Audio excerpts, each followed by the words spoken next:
naka-details naman na babalik ako at tatatawagan ko. Kasi bago nag-viral na sila eh.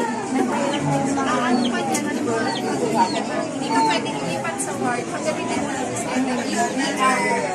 Iba kasi yung ER sa ward.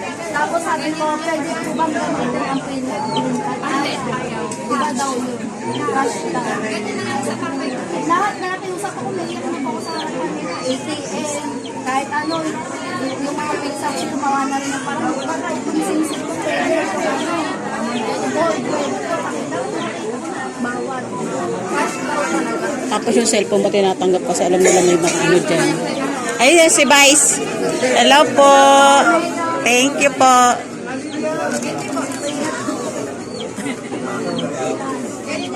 Bye. Ano sa'yo din kami?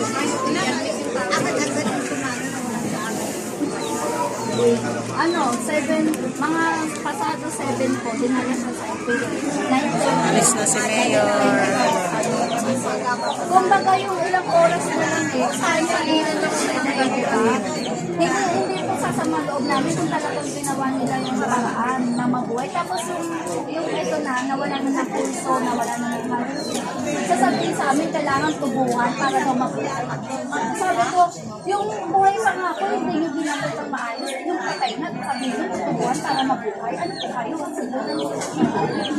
Sabi ko, dapat ginamot nila yun eh. Hindi naman kayo tatakasan. Nandito na kami. Kung may pagkakulawan na pera, bibigyan mo, babayaran namin yun ng buo ng ano,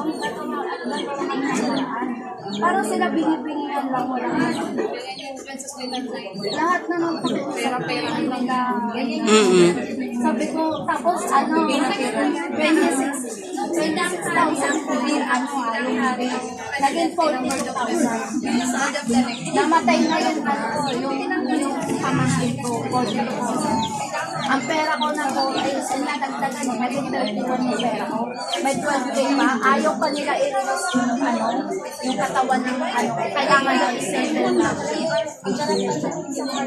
Sarap nga ba, dami na ganyan. Kumbaga nga,